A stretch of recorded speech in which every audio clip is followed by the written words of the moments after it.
What's going on, everybody? Today we got some huge Pokemon news. This time, not from the official sources, but rather from people who managed to get their hands on the Pokemon Sword beta version. People have been data mining the shit out of the beta. They've been posting the leaks on Twitter. Someone was even playing the beta on Twitch. So now the question is, did Gamefreak lie to us? Did they actually cut Pokemon? Were those Pokemon in the beta in the first place? Did all the Twitter Pokemon suckers, did they cap? Do they look extremely dumb right now?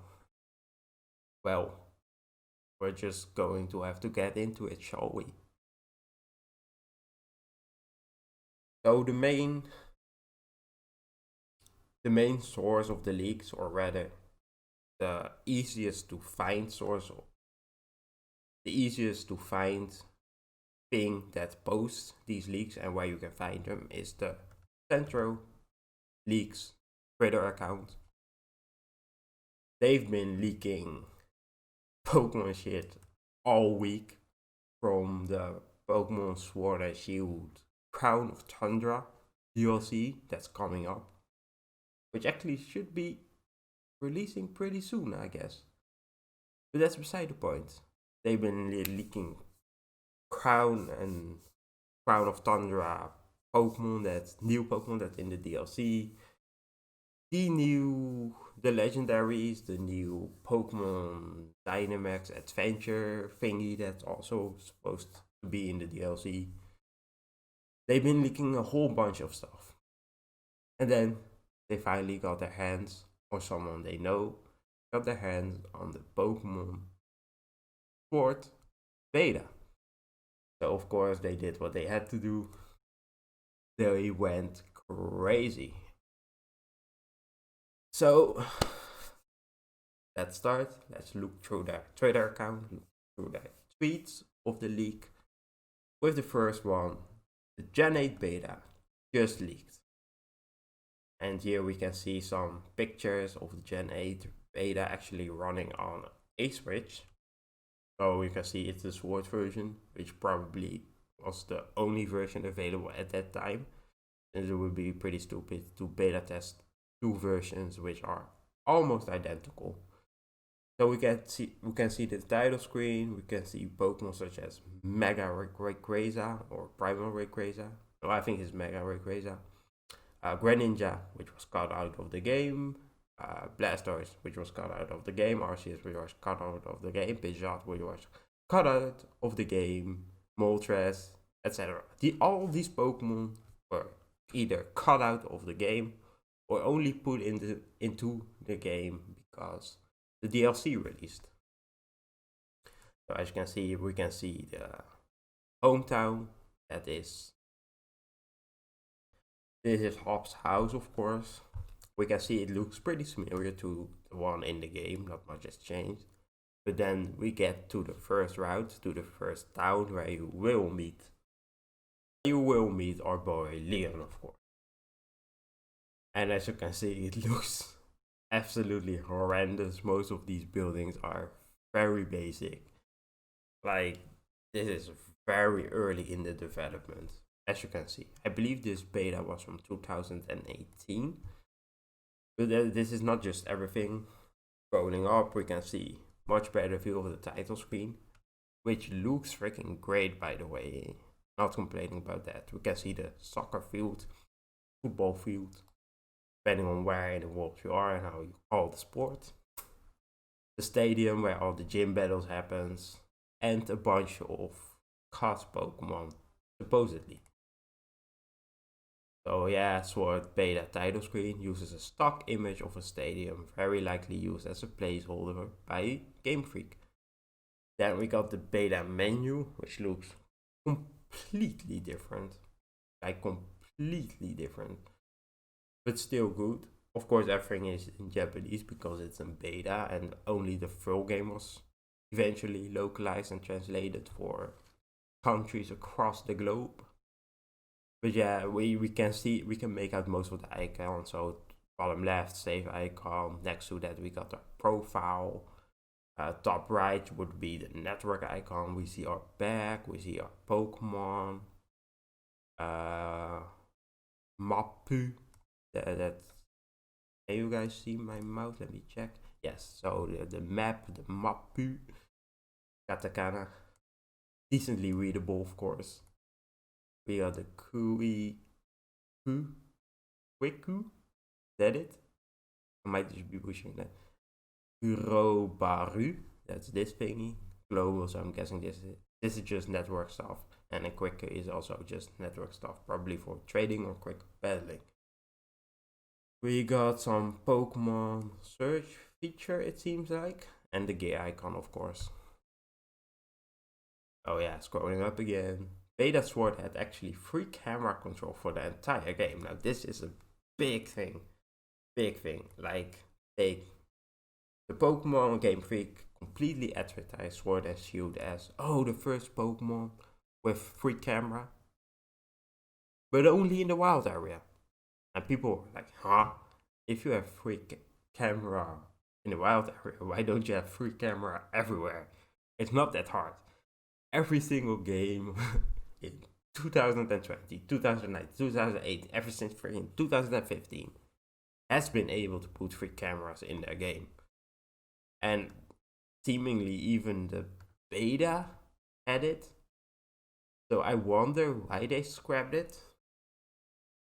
Like, my initial thoughts just hint towards or go towards the fact that they didn't want to create certain assets.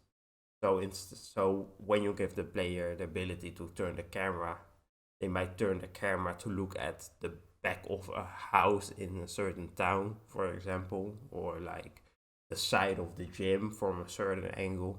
And it's probably just that Gamefreak was too lazy to create these assets. So probably a lot of houses you see in Sword and Shield actually aren't complete. Like, their backside is just completely empty, or their backside looks exactly like this. Yeah, early beta footage. But yeah, let's continue. So no free camera in the beta, no free camera in the game. Beta party screen looking pretty good. A battle with Greninja, of course. The Pokemon themselves look kind of janky still, but it obviously shows us that at least some of the cut Pokemon were definitely in the game. They were definitely able, like, the game was definitely running with them at one point in time. Continuing beta gym stadium, looking very, very bare bones. Beta camp with, I believe that's one of the Ultra Beasts. Correct me if I'm wrong, please. But yeah, this is all the whole camp system. We can pet our Pokemons, play with them, throw balls at their faces. Beta gym. This looks kind of like Nessa's gym, I believe. Like, this was also the first gym that they showed off when they started advertising Sword and Shield. It was the whole way you had to press the buttons to, I think, stop the waterfalls from going down, if I'm correct. Scrolling, we got this area. So this is the area with the first daycare you encounter, I believe. Like, this is the first daycare, and then the second daycare is in the wild area. So up here, if you walk up this road, you will get to the first daycare, which is this, of course. So yeah, it looks like the environments, the roads, the trees, the vegetation, they all look very similar to the way they do in the final product, so in the final release of the game. Whereas the houses, the buildings, whatever, are still pretty were still being worked on at that point, I guess. So yeah, again, full camera control in the first game. As you can see, you go from this to this while standing at the same spot. And obviously, like I said, normally when you would have a free camera in the game, this whole section of the game, you would have trees there, you would have much, much better texture for the grass and not something that looks like a chessboard roster, right? But since there is no free camera, people don't see that and you can just ignore them. You don't have to create them in development, and it's a lot less resource intensive if you do it that way. Another battle, of course, Pidgeot again. I believe Pidgeot was cut out of the game, wasn't in the game, so another cut Pokemon. CPU usage, GPU usage, which is pretty freaking low, all things considered. But I guess Pokemon battles aren't the most intensive part of Pokemon Sword and Shield, rather the wild area with the rocking Pokemon would be a bit more intensive. But as you can see, gym battle only 60% and the CPU in the gym battle only 16% and the GPU at 58%. Home name, developer. Or a script, a whole debug menu, of course. More cut Pokemon, which is Auroras, and the poodle thing. Dynamax was apparently already in the beta, I guess. From the very start of development, they already came up with the concept of Dynamaxing, right? That was probably part of the whole pitch. That before a game is created, you actually have to pitch your game to the shareholders, and I imagine that pitching a Pokemon game is a lot easier to do than pitching a new IP, right? But still, you have to have a pitch. You have to have some idea of the basic game features that you want to put in, the scale, the scope of the game, what the game actually is, right? So yeah, Dynamax was already in the beta, already worked on. Some Wacom icons which look absolutely amazing. They look like straight up emojis you would post in the chat, right? They definitely changed it. I don't know why, maybe because it doesn't look as slick, since this is pretty much a rough drawing of the things, which in my opinion gives us a lot more, how do you say it, style feeling, right? A bit of gives a bit of but yeah. Now this is the big one. In the actual files of the 2018 Pokemon Sword beta, they actually found out that there were only 21 Pokemons in it. Of course, these Pokemon have the Japanese names. So Lizardon is actually the Japanese name for Charizard, I believe. So I'm not familiar which 21 Pokemon these are. But as you can see, we have Pidgeot, which was cut out. We got Frog, which I assume is Greninja. We got Tyranno, which I think is probably Tyranitar. Aurora, which was the blue dinosaur looking Pokemon we just saw earlier. We got the Poodle, which we also just saw earlier in the same picture as Aurora 2. Got some eyes, which are just placeholder names, I guess. Pikachu, of course. Arbo, Bear. Yeah, most of these aren't familiar, but yeah, a lot of the cut Pokemon we saw in the previous images were just these Pokemon, these 21 Pokemon. So because of this, it's still kind of vague why the Gamefreak could have actually put those cut Pokemons in the game. Like we know that ever since the DLC came out, that they did, obviously, right? Since they put all those cut Pokemons in the freaking DLC and sold this DLC through that. Hey, you can now play as Absol, or you can now play with Rockwork. So they kind of did it dirty. So people are still kind of 50-50 on the fact if whether Game Freak simply cut Pokemon so that they could later sell the DLC with them, or if they actually cut them because they were too hard to do during development. And for my opinion, seeing these Pokemon in the beta, they look slightly worse than the Pokemon do in the final version. Since obviously the models were touched upon a little, right? Animations were probably done a bit better. But like, I would rather them have put all Pokemon in the game and then have them look slightly worse, or have them be the models from the Let's Go, Pikachu and Eevee games or whatever, rather than Game Freak choosing a specific selection of Pokemon, only putting them in the game, making them look extremely good, and then us missing the other freaking 800 or something Pokemon, right? So that's where I stand. Obviously, I still played Sword and Shield because bit too hard to ignore. Game wasn't that great, of course. It was very lacking in a lot of departments, even apart from the Pokemon, right? But that's for another day. Let's just continue. They used a lot of Sun and Moon trainers as placeholders for images. Maybe that's how a Sun and Moon port for Switch rumors started back in 2017. So yeah, these were just placeholders. Full beta UI with a Dynamax bar. Again, as you can see, the top left, Sun and Moon placeholders, right? Beta logo looks the logo looks pretty good, not gonna lie. I might have to download this, then take out all of the white stuff, and then put that in the thumbnail.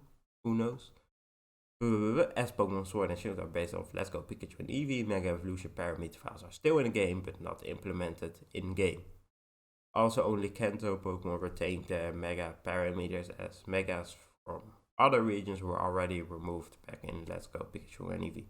So they pretty much took the base of Pikachu and Eevee and built Sword and Shield on that, and because Pikachu and Eevee did have Mega Evolution parameters in its game, they immediately transferred over to the Sword and Shield beta versions, but they were later taken out, and the only Mega versions that were in the game were those of Blastoise, Venusaur, and Charizard.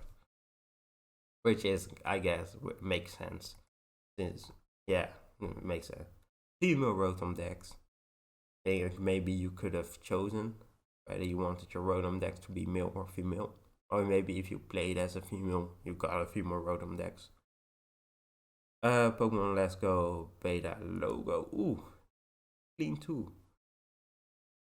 So yeah, only further, these are simply the Crown of Tundra leaks they show. The Let's Go Pikachu Eevee compressed file has now been decrypted, and in a surprising turn of events, it turned out to be an even earlier Sword beta. Oh damn. Oh, a slight correction on previous tweets today. 2 betas were leaked. Let's Go Pikachu and Eevee beta and a 2018 Sword and Shield beta. The Sword and Shield beta is 100% real. We can confirm that. The Let's Go Pikachu Eevee beta has a bit decrypted yet. Came from leftover files in the Sword and Shield beta were sorry for a misunderstanding. So that's simply a misunderstanding, I guess. Another screenshot with actually a Dynamax Blastoise, looking kinda clean. Oh, and as you can see, Rockwork was also in the beta version of the game, so, well, not a cut Pokemon, right? Cubone, Steelix. Beta version, oh dang. So they were planning on having a giant statue in the beta on that whole bridge between, I believe it was the Dragon City, but I'm not completely sure. So, and they just turned it into a mountain. So that's pretty crazy, seeing the changes they made. or the initial thoughts they wanted to put in, right? Now Pokemon Unite, not really interested in that.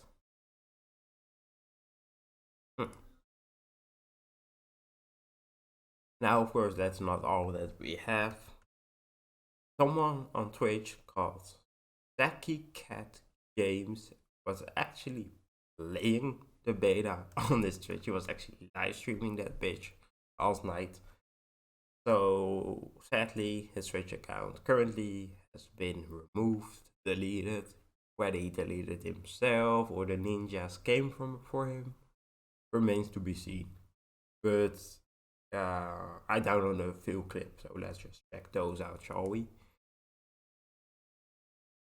So here we go.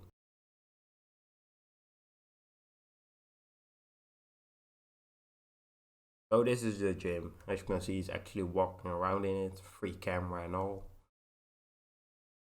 Free camera showing the stands, walking around.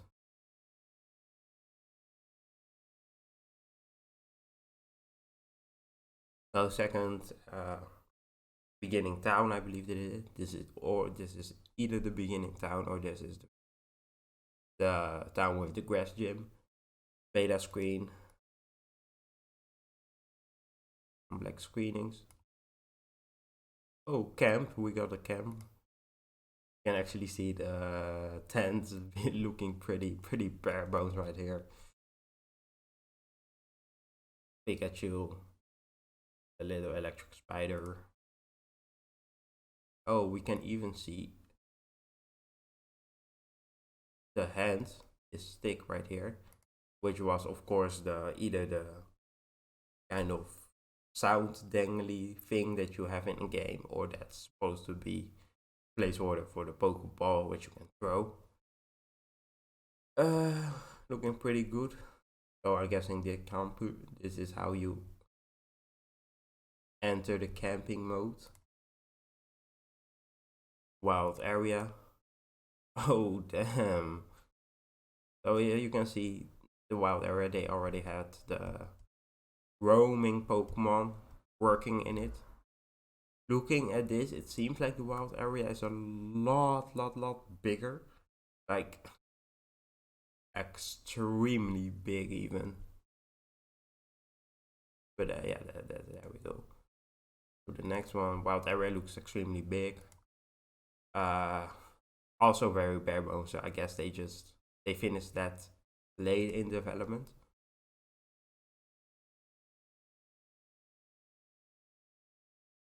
Do black screen again. Okay, walking around town. Is that Motorstoke?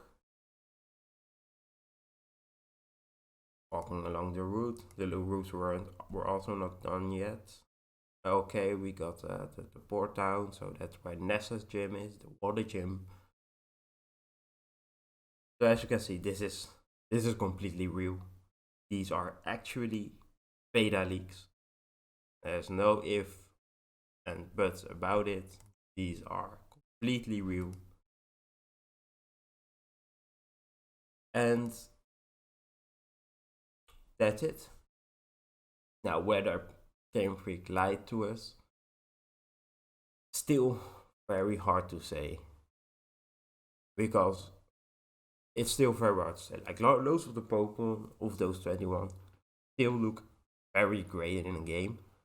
They, honestly, if they just decided to put all the Pokemon in it and all the Pokemon looked like they do in the beta, I would honestly have been fine with Pokemon Sword and Shield, right?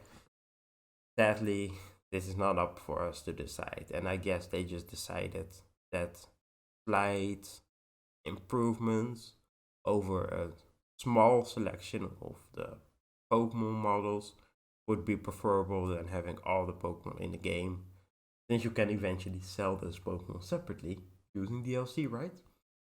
Thank you, Gamefreak. So yeah. But yeah, it's pretty interesting to see how the game goes along. It would be amazing if games just straight up just showed their beta version or showed us a lot more that goes into game development, because it's extremely interesting to see games go from this state with buildings looking like cardboard boxes and just blank slates to eventually the final product. And even if they also showed us like a time schedule of when this happened, when they did what, it could give the regular gamer a lot more respect for game development, right? Like I know games like God of War, and I believe uh, Last of Us 2, they actually had whole documentaries on the development of their games. And I'm sure you guys can look that up. Just Google God of War development documentary on YouTube, and you'll probably find it. But those things are always interesting to watch, to see how the game progresses over the year, till until eventually the final product, which is the game in our house, in our PlayStations, or Switches, or Xboxes, or downloaded on Steam or PCs. But yeah, this seems to be it. Leaked beta footage, looking pretty decent. Not complaining about it. So yeah, thank you guys for watching, and I will see you guys later. Peace.